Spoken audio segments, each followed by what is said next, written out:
오늘 우리에게 주신 하나님 말씀은 창세기 50장 15절부터 26절까지 말씀입니다. 구약성경 81면 창세기 50장 15절부터 26절까지 말씀입니다. 이 계시의 말씀을 제가 받들어 읽어드릴 때 살아계신 하나님의 음성을 들으실 수 있기를 바랍니다.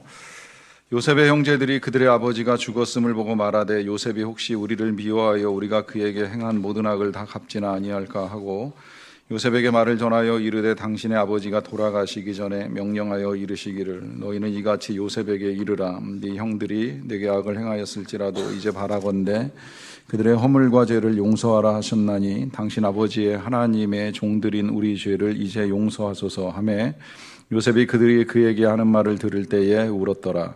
그의 형들이 또 친히 와서 요셉의 앞에 엎드려 이르되 우리는 당신의 종들이니이다. 요셉이 그들에게 이르되 두려워하지 마소서 내가 하나님을 대신하리이까. 당신들은 나를 해하려 하였으나 하나님은 그것을 선으로 바꾸사 오늘과 같이 많은 백성의 생명을 구원하게 하시려 하셨나니 당신들은 두려워하지 마소서 내가 당신들과 당신들의 자녀를 기르리이다 하고 그들을 간곡한 말로 위로하였더라. 요셉이 그의 아버지의 가족과 함께 애굽에 거주하여 110세를 살며 에브라임의 자손 3대를 보았으며 므낫세의 아들 마길의 아들들도 요셉의 스라에서 양육되었더라.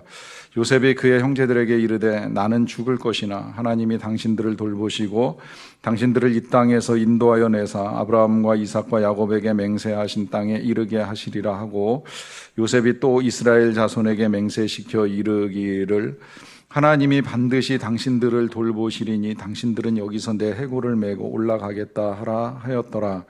요셉이 110세의 죽음에 그들이 그의 몸에 향 재료를 넣고 애굽에서 입관하였더라. 아멘. 여러분 다시 만나 뵙게 돼서 반갑습니다.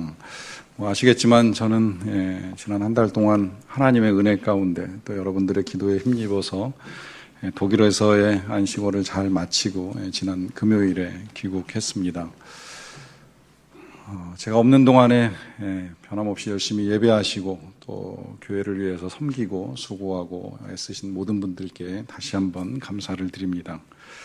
저는 여러분들을 다시 만나서 반갑고 감사한데 여러분들은 어떠신지 모르겠어요.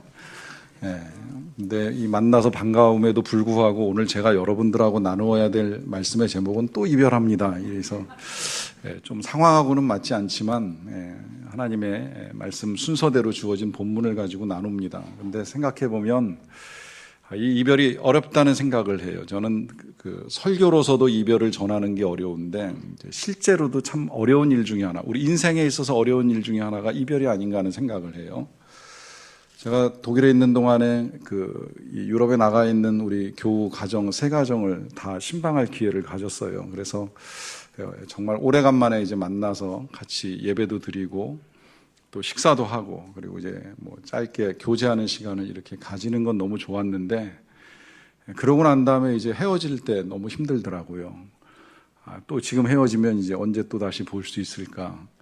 그리고 이 타국에서 살아가는 게 뭐 좋은 것도 있지만 또 한편으로는 어쨌든 힘든 것들이 있잖아요. 교우는 아니지만 베른하님께서 만났던 그 한 성도님이 30년 이상 스위스에 사셨는데 그런 말씀 하시더라고요. 외국은 외국이고 외국어는 외국어예요. 이 나라 아무리 좋아도 힘들어요. 이런 말씀 하시더라고요. 그러니 얼마나 힘들겠어요. 그것도 새로운 환경에 이제 막 적응해서 몇 개월 살아나가는 가정들이 대부분이었는데 이제 그런 가정들 만날 때 좋았는데 헤어질 때 참 힘들다 하는 생각 많이 하게 됩니다. 그러다 보니까 이제 그런 일 겪을 때 그런 일들이 우리 안에서 일어날 때 이제 그런 질문도 생기는 거죠. 왜 우리에게 이런 일들이 있어야 하는가? 그리고 하나님은 왜 우리에게 이런 일들을 허락하시는가 하는 이제 질문을 하게 됩니다.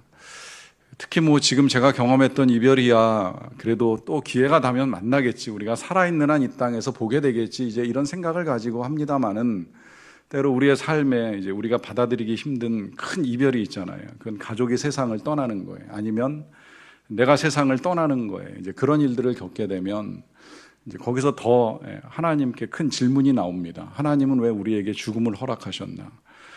왜 죄의 결과는 죽음이어야 하는가 하는 이제 이런 의문까지 갖게 되는 일이 있습니다. 원래 창세기는 모든 것의 시작을 우리에게 알려줍니다. 세상이 어떻게 시작이 되었는지부터 시작을 해서 그 세상 속에 생명이 어떻게 시작이 됐는지, 또 그 생명들 중에 특별하게 우리 인생은 어떻게 시작이 됐는지, 이런 모든 시작을 알려주는 책이 창세기인데요. 놀랍게도 이 창세기가 이제 끝으로 오면, 특히 오늘 읽은 이 50장 다 읽지 않았는데, 이 50장에 오면 그렇게 시작된 것들이 이제 어떻게 끝나는가 하는 것들을 이제 우리에게 보여줍니다. 읽진 않았습니다만은 우리가 읽었던 본문의 그 앞부분을 보시게 되면 먼저 요셉의 아버지였던 야곱이 일생을 이제 끝내고 장례를 치르는 장면이 나와요. 입관하는데 한 40일 걸리고 그거 포함해서 70일이라고 저는 생각을 하는데, 장례 치르는데 한 70일 걸리고, 그것도 끝난 것이 아니라 그 다음에 그 시신을 모시고 요셉이 다시 고향 가나안 땅에 가서 7일 동안 장례를 더 치르고 매장하고 이제 돌아오는 시간까지 합하면 한 100일 정도 걸리지 않았을까 이렇게 생각이 되는데, 이제 그 정도 기간을 거쳐서 장례를 치르는 장면이 나옵니다. 그리고 이제 오늘 읽었던 본문 맨 마지막 보시게 되면 26절에 이렇게 기록이 돼 있어요. 요셉이 110세의 죽음에 그들이 그의 몸에 향 재료를 넣고 애굽에서 입관하였더라 그래요. 모든 것의 시작을 알려주는 창세기의 결론이라고도 할 수 있는 이 마지막 장 마지막 절의 말씀은 바로 이겁니다. 애굽에서 입관했더라. 그의 인생도 끝났더라 하는 이야기예요. 자, 모든 것의 시작을 알려주는 창세기가 이렇게 끝나는 이유는 우리의 인생에 종점이 있다는 겁니다. 끝나는 시점이 있다는 거예요. 안식월을 처음 시작할 때는 떠나는 것이 섭섭하고 아쉬운 면도 없지는 않지만, 또 한편으로는 모처럼 얻은 기회로 이제 봐야 될 것들을 볼 수 있고 또 쉼의 시간을 갖는다는 면에 있어서는 되게 감사하더라고요. 근데 그런 감사한 나날들을 보내는데 어느 순간 점점 끝이 다가오면서 가야 되는구나, 이제 끝나가는구나 하는 이제 아쉬움이 조금씩 커지기 시작을 했어요. 그러다가 역으로 생각을 해봤어요. 제가 없는 동안에 우리 한 목사님께서 저 대신 되게 애 많이 쓰신 걸로 알고 있어요. 예배 인도로부터 여러 가지 사역을 하시느라고 되게 수고하셨는데, 끝나는 나는 아쉽지만 우리 한 목사님 마음은 어떨까? 나하고는 좀 다르지 않을까? 이제 이런 생각이 드는 거예요. 하루하루 이 시간들을 보내면서 이제 저 없는 시간들이 끝나는 거에 대한 다른 생각을 가지고 있겠죠. 그 생각이 어찌하든지 간에 한 가지는 분명하지요. 저에게나 목사님에게나 끝이 온다는 겁니다. 여러분, 이 부분, 우리의 인생에 영원한 건 없습니다. 어떤 것도 반드시 끝이 옵니다. 수험생활 힘들겠지만 그 수험생활이 끝나는 시점이 옵니다. 지금 치료하는 사람 치료 시간이 걸리지만 다시 회복하고 건강하게 될 날이 이르게 됩니다. 또 사업이 잠시 어려워지셨고 직장 생활이 힘드셨는지 모르겠어요. 직장을 잃어버리고 실업 상태에 계시는지 모르겠어요.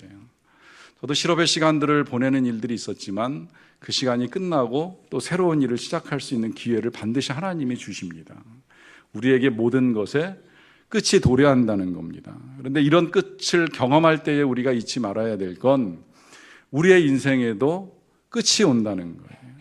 그리고 그 인생의 끝에 다다를 때에는 우리가 이별을 해야 된다는 거예요. 헤어져야 된다는 거예요. 이 세상에서 아무리 사랑하고 아무리 귀하게 여겼던 가족이고 친구고 이웃이고 형제라고 하더라도 헤어지는 이별의 날이 누구에게나 도래하게 된다는 것입니다.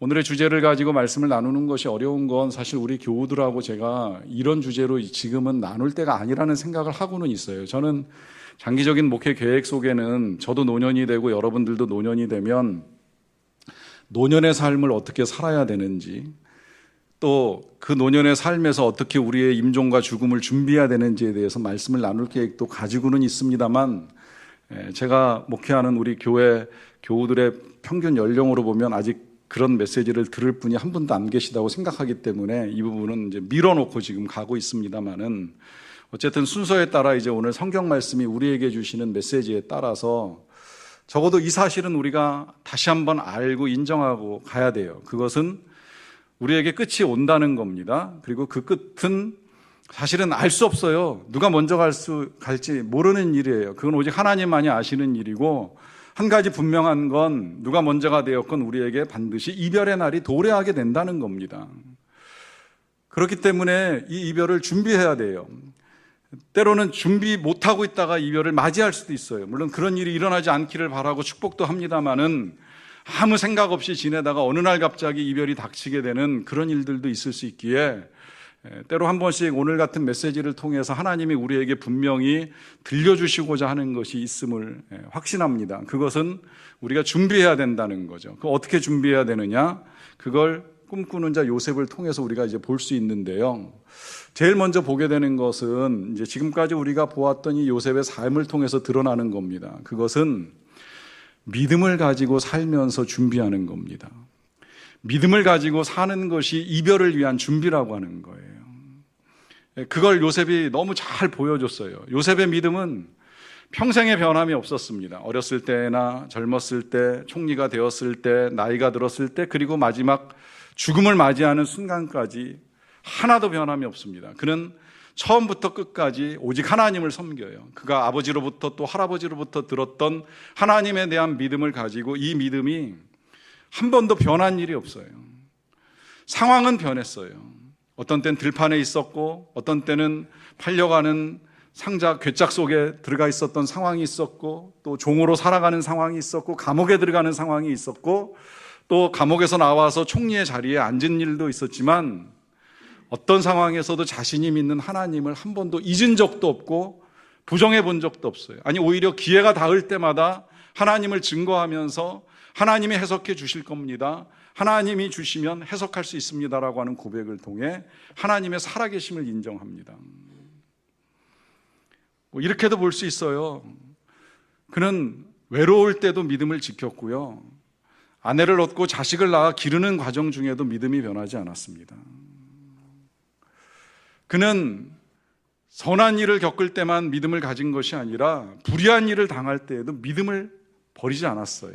그래서 그 믿음으로 정직하게 살다가 순결을 지켰고 순결을 지키다가 감옥에 들어가는 일이 있었는데도 불구하고 인내와 성실 속에 총리의 자리까지 오르게 됩니다. 여러분, 세상은 변합니다. 상황은 변합니다. 좋아질 수도 있고 나빠질 수도 있어요.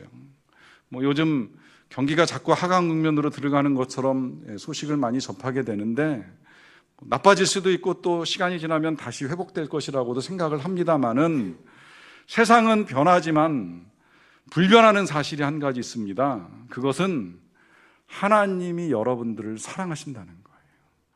하나님이 여러분들을 귀하게 여기신다는 거예요. 내가 겪어나가는 상황 때문에 하나님이 나를 버리신 것도 아니고 내가 겪어나가는 일들 때문에 하나님이 나를 특별히 여기시는 것이 아니라 그 일과 상황에 전혀 상관없이 여러분들을 향한 하나님의 사랑 그리고 그 사랑의 신실하심은 단 한 번도 변하는 일이 없습니다. 아들이 집에 있을 때나 그 아들이 돈을 가지고 세상으로 나갔을 때나 세상에 나갔다가 거짓골을 하고 돌아왔을 때나 그 아버지의 마음이 한 번도 변한 적이 없는 것처럼 저와 여러분들을 향한 하나님의 사랑은 늘 한결같습니다. 언제나 사랑합니다. 언제나 신실하게 사랑하십니다. 이 변함없는 하나님의 사랑에 대한 분명한 믿음을 가지고 사실 수 있게 되기를 바랍니다. 그리고 그 믿음의 증거는 여러 가지로 나타날 수 있습니다만 가장 명백한 증거가 하나 있는데요. 그건 우리가 사람들을 대하는 태도에서 나옵니다. 우리가 만나는 사람들, 그 가운데서도 나를 사랑하는 사람을 대하는 거야 당연히 사랑으로 대하겠지만 나를 사랑하지 않는 사람을 대할 때에 우리의 태도가 우리의 믿음을 보여주는 일이 있는데요. 이제 오늘 본문이 그걸 보여주는 거예요. 아버지 야곱이 세상을 떠나고 난 다음에 이 야곱의 아들인 요셉의 형제들이 걱정이 생겼습니다. 그건 뭐냐면 아버지가 이제 우리 곁에 안 계시니 우리 동생 요셉이 자신이 가지고 있는 총리의 권력을 가지고 우리를 어떻게 하지는 않을까라고 하는 이제 그런 걱정이 생긴 거예요. 그 걱정을 담은 말씀 조금 읽어볼게요. 15절입니다. 요셉의 형제들이 그들의 아버지가 죽었음을 보고 말하되 요셉이 혹시 우리를 미워하여 우리가 그에게 행한 모든 악을 다 갚지나 아니할까 하는 걱정을 합니다. 이런 걱정 가운데 그들이 이제 하는 말이 16절에 이어져요. 요셉에게 말을 전하여 이르되 당신의 아버지가 돌아가시기 전에 명령하여 이르시기를 너희는 이같이 요셉에게 이르라. 네 형들이 내게 악을 행하였을지라도 이제 바라건대 그들의 허물과 죄를 용서하라 하셨나니 당신 아버지의 하나님의 종들인 우리 죄를 이제 용서하소서 하며 요셉이 그들이 그에게 하는 말을 들을 때에 울었더라 그래요. 여러분, 야곱이 진짜 이 말을 했을까요? 안 했을까요? 정확히 알 수는 없겠지만 했을 가능성보다는 오히려 형들이 지원했을 가능성이 훨씬 많은 말 아닙니까? 야곱이 만약에 이런 말을 요셉에게 해야 된다 그러면 실제 직접 했을 가능성이 많잖아요. 그런데 굳이 이 말을 아들들에게 해서 요셉에게 하라고 할 이유가 없는데 했다고 하는 건 야곱이 직접 했을 가능성보다 이 요셉의 형제들이 지어낸 말일 가능성이 너무나도 많은 거예요. 그러면 왜 지어내서 이런 말을 요셉에게 할까요? 그건 두렵기 때문이죠. 뭐가 두려운 거예요? 그들이 염려했던 것처럼 이 요셉이 자기들이 했던 모든 악을 다 갚지 아니할까 하는 걱정스러움이 있기 때문입니다.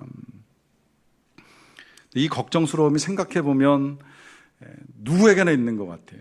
저와 여러분들에게도 있다는 사실을 저는 부정하기 어려운 것 같아요. 우리 사람 심리 속에는요, 죄를 짓고 싶어하는 마음도 있고요, 또 실제로 죄를 짓는 일도 있는데 벌 받는 건 다 싫어해요. 누구라도 벌 받는 건 싫어해요. 내 죄가 드러나거나 그로 인해서 벌 받는 걸 좋아하는 사람은 없어요. 이건 태초부터 있었던 일이에요. 아담과 하와가 범죄하고 난 다음에 하나님이 어찌하여 이같이 하였느냐라고 질문할 때 둘이 하는 말이 똑같잖아요. 아담은 그러죠. 하나님이 내게 주신 저 여자 때문에 내가 그렇게 했습니다. 또 하와도 그러잖아요. 뱀이 나를 꿰므로 내가 그런 일을 했습니다. 이 말은 내가 잘못한 게 아니라 저 사람 때문에, 뱀 때문에 이런 일을 저질렀으니 나는 좀 벌을 면하고 싶다라고 하는 내면의 욕구가 그대로 그냥 나오는 거예요. 이 욕구가 그들에게만 있는 게 아니라 실은 우리에게도 똑같이 있는 거예요. 잘 들여다보면 남의 잘못, 남의 허물은 우리가 쉽게 말할 수 있고 쉽게 비판할 수 있는데 누가 내 허물을 이야기하는 건 받아들이기가 너무나 힘들어요. 우리가 부모로 자녀들에게 잔소리하는 건 쉽게 할 수 있지만 아내나 남편이 나에게 잔소리를 한다 그러면 그거 받아들이는 것조차도 쉽지는 않은 거예요.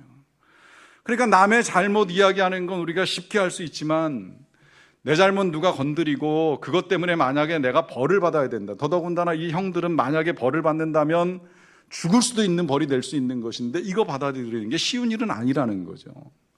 그렇기 때문에 그 마음이 때로는 왜 하나님이 죽음을 만드셨나? 왜 하나님이 지옥을 만드셨나? 이런 질문까지 가는 거예요.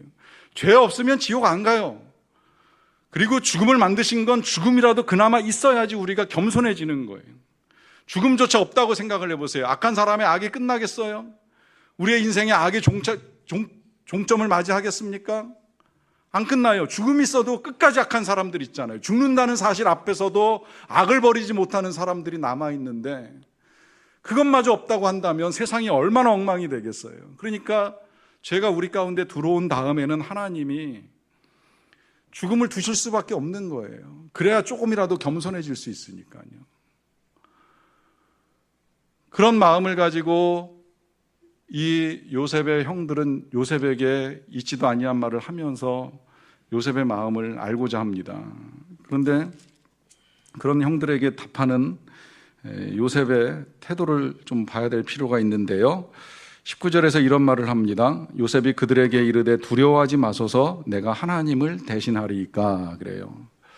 요셉은 알고 있는 거예요. 그가 형들한테 하는 첫마디 말 두려워하지 말라라고 하는 건 형들이 지금 어떤 마음을 가지고 있는지 아는 거죠. 아버지가 돌아가셨으니까 혹시 자기가 형들을 벌할지도 모른다라고 하는 것 때문에 형들이 두려워하고 있구나 하는 걸 알고 있는 거예요.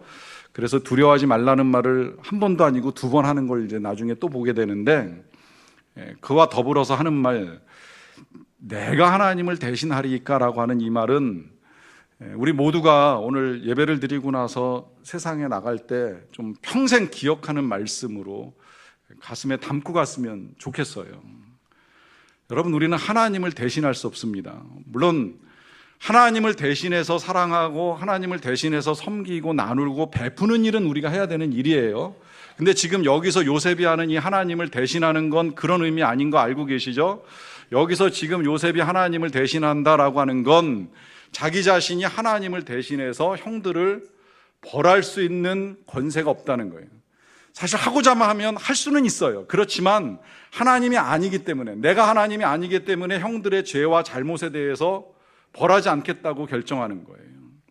이 태도가 우리에게 필요한 건 우리가 하나님이 아니기 때문에 세상 그 누구도 판단하고 비판하고 정죄하고 욕할 수 없다는 거예요. 이 생각을 우리가 가지고 살아가야 돼요. 우리는 때때로 자꾸 우리의 기준, 우리의 생각을 가지고 옳고 그름을 따질 때도 있고 잘잘못을 가리려고 애를 쓰는 일들이 많이 일어나는데, 그때마다 우리가 우리 스스로에게 말해야 돼요. 나 자신에게 말해야 돼요. 난 하나님이 아니다. 이 일을 판단하실 분은 하나님이시다. 하나님이 그 사람에게 벌을 내리시던 상을 내리시던 그건 하나님이 하셔야 될 일이지 나의 권한이 아니다라고 하는 생각을 절대 잊어버리지 마세요. 자꾸 내가 말은 하나님을 믿는다, 섬긴다 하지만 실제 마음이나 생각은 내가 하나님에 대해서 판단하고 비판하려고 하는 이것을 버리는 일이 우리 안에 먼저 필요합니다. 요셉은 이걸 알고 있었던 거예요. 형들을 벌할 권한이 제게 없습니다. 그리고 오히려 그는 이런 선택을 합니다. 20절입니다. 당신들은 나를 해하려 하였으나 하나님은 그것을 선으로 바꾸사 오늘과 같이 많은 생명을 구원하게 하시려 하셨다라고 하는 말을 합니다. 사실 이 말씀이 조금 우리가 시간을 가지고 깊이 들여다보면 좋은 말씀인데, 왜냐하면 저는 그 내적 치유와 용서를 배울 때 이제 이 말씀을 가지고 공부를 했어요. 이 말씀 속에 우리가 어떻게 용서를 이루어 가는지에 대한 원리가 나와 있어요. 그 원리를 짧은 시간에 우리가 다 이해하기는 어렵지만, 때로 우리가 용서에 관한 말씀을 들을 때 힘들어하는 건 뭐냐면, 용서해야 된다라고 하는 메시지를 듣다 보니까 그냥 용서하기는 힘들지만 대충 잊어버리고 덮어버리고 없었던 걸로 하는 것이 용서다, 이렇게 생각을 하는데, 엄밀하게 말하면 그건 용서가 아니에요. 용서는 사실 자체를 일단 인정해야 돼요. 요셉은 자기가 겪었던 일을 없었던 걸로 생각하지는 않아요. 분명히 이야기하잖아요. 당신들은 나를 해하려 하였다. 이 사실을 분명하게 말하는 거예요. 부정할 수 없는 사실이죠. 근데 사실은 이 사실을 우리가 다룸에 있어서도 좀 명백해야 돼요. 요셉은 실제 그 일을 겪었어요. 그가 친히 형들에 의해서 죽을 뻔한 일을 겪었잖아요. 구덩이에도 빠지고 팔려나가는 일도 있었으니까 해로움을 당했죠. 근데 많은 경우에 우리는 해로움을 안 당해도 상대방이 나를 미워한다는 걸 전제하에 그가 나를 괴롭혔다, 힘들게 했다, 내가 상처받았다, 이제 이런 판단을 먼저 해버리는 일들이 있는데, 정확하게 사실을 일단 먼저 정리해야 됩니다. 혹 그게 진짜 요셉같이 몸으로 겪은 일이 아니라 말로 받은 상처라고 하더라도 그 상처가 실은 미워서 했는지 사랑 때문에 했는지도 정확하게 이해해야 될 필요는 있습니다만, 어쨌든 이 명백한 사실을 정리하고 당신들은 나를 해하려 하였다는 사실을 인정하고 덮지 않는 거예요. 그냥 잊어버리진 않는 거예요. 그러나 잊지 말 것은 그것만은 아니라는 거예요. 당신들이 나를 해하려 하였다는 사실만 잊지 않으려고 애를 쓰면 자꾸 우리가 이제 그것 때문에 상처에서 못 벗어나고 용서하기 힘든 삶을 살고 있는데요. 그 다음 이어지는 이 요셉의 고백까지 나가야 돼요. 그건 뭐냐면, 하나님이 그것을 선으로 바꾸사 오늘과 같이 만민의 생명을 구원하는 일을 이루셨다. 그러니까 사람은 악하게 나를 해하려고 하였지만 그 이후에 하나님이 그 일들을 통해서 이루신 일, 그게 아시겠지만 이제 요셉이 총리가 되는 일이잖아요. 또 총리가 되었을 뿐만 아니라 그 총리의 권한을 가지고 곡식을 사들인 다음에 기근 때에 그 곡식으로 많은 사람들을 구원하고 살려내는 일들을 이루어 가잖아요. 이 선을 하나님이 이루어 주셨다. 이 선을 이루어 주셨다는 사실을 요셉이 고백하는 건 뭐냐면, 당신들은 나를 해하려 하였는지 모르겠지만 하나님은 나를 사랑하셔서 나에게 은혜를 베푸셨다, 이렇게 말하는 거예요.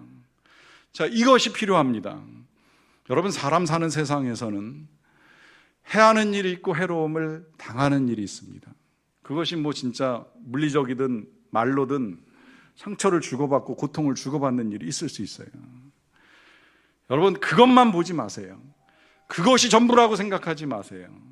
그 한 사람 때문에, 그 누구 때문에 어려움을 겪을 수는 있겠지만 그 사람이 나에게 가한 해보다 하나님께서 내게 베풀어 주신 은혜가 훨씬 더 크다는 사실을 잊지 마시라는 거예요. 물론 그 은혜는 사람에 따라 다 다르게 나타납니다. 요셉은 총리가 되는 은혜를 누렸지만 우리가 다 총리가 되지는 못할 거예요. 한 가지 분명한 건 어떤 형태로든 우리 각 사람을 향한 하나님의 사랑은 분명히 넘치고 있다는 거예요. 쏟아 부어지고 있다는 거예요. 그 명백한 증거가 십자가고 예수님입니다. 그리스도입니다. 그거 하나만으로도 우린 충분한 은혜를 받은 거예요. 지옥을 면할 수 없고 영원한 죽음을 면할 수 없는 우리들이 지옥에서 벗어나 하나님 나라에 들어갈 수 있고 죽음을 통과하지만 영원한 생명을 가질 수 있는 이 하나만으로도 우리는 정말 감당할 수 없는 하나님의 놀라운 은혜를 받은 사람들입니다. 이 사랑이 한없이 큰데 한 사람 두 사람 내게 가했던 그 일 때문에 이 사랑은 잊어버리고 과거에 매여서 그 상처에서 벗어나지 못하고 살아갈 수는 없다는 거예요. 이걸로 요셉은 상처를 이기는 겁니다. 형들을 용서하는 거예요. 당신들이 나를 해하려고 하였다는 사실을 인정을 하지만 그러나 하나님이 내게 베푸신 은혜 너무나도 커서 나는 형님들을 용서합니다. 이런 고백을 지금 하는 거예요. 그 고백이 그 뒤에 이렇게 이어지는 거예요. 그래서 다시 21절에 이렇게 말하잖아요. 당신들은 두려워하지 마소서. 한 번 더 말하잖아요. 여기서 그리고 내가 당신들과 당신들의 자녀를 기르리이다 하고 그들을 간곡한 말로 위로를 해요. 자, 기른다는 표현, 형들한테는 조금 어울리는 표현은 아니에요. 조카들, 당신들의 자녀들이 조카니까 내가 조카들을 기르겠습니다. 이런 표현은 어울리는데 당신들을 기른다라고 보면 조금 의아한데 이거 이렇게 그냥 이해하시면 쉬워요. 저는 계속해서 당신들을 섬길 겁니다. 당신들이 여기 애굽의 기근 때문에 어렵게 찾아온 날로부터 지금까지 섬긴 것처럼 변함없이 아버지 야곱이 세상을 떠난 이후에도 한결같이 제가 섬기겠습니다. 사랑하겠습니다. 긍휼을 베풀겠습니다. 이런 고백을 하는 거예요. 왜 이런 고백을 할까요? 그는 이별을 준비하는 거예요. 아버지가 떠난 것처럼 자신도 떠날 때가 온다는 걸 알고 있는 거예요. 그 떠날 때가 왔을 때에 끝까지 미움에 사로잡혀 살다가 후회하는 인생이 아니라 하나님 앞에 나아갈 때 부끄러움 없는 인생이 되기 위해서 사랑할 사람 사랑하고 용서할 사람 용서하고 긍휼을 베풀 자에게 긍휼을 베풀면서 준비를 해나가는 겁니다. 이것이 이별을 준비하는 겁니다. 또 하나의 준비가 필요합니다. 그 준비는 24절에 보시면 이렇게 기록이 되어 있습니다. 요셉이 그의 형제들에게 이르되 나는 죽을 것이나 하나님이 당신들을 돌보시고 당신들을 이 땅에서 인도하여 내사 아브라함과 이삭과 야곱에게 맹세하신 땅에 이르게 하시리라 하는 말을 합니다. 이게 이제 마지막 요셉의 유언이에요. 보세요. 우린 지금까지 꿈꾸는 자 요셉과 함께 말씀을 쭉 3개월 동안 봤어요. 저하고 보셨던 한 목사님과 보셨던 계속 보아 오셨는데 자, 꿈꾸는 자의 꿈이 뭔지 아시죠? 그 꿈은 형제들이 혹은 해와 달과 별들이 자신에게 절하는 꿈이었어요. 그 꿈이 언제 이루어집니까? 30세 총리가 될 때, 그리고 이제 32살 형제들이 자기를 찾아왔을 때 그 꿈이 이루어졌어요. 자, 그 이후에 요셉은 더 이상 꿈을 꾸었을까요? 안 꾸었을까요? 미래에 어떤 계획을 가지고 있었을까요? 안 가지고 있었을까요? 오늘 그게 이제 명백하게 드러나는 구절이 바로 이 24절입니다.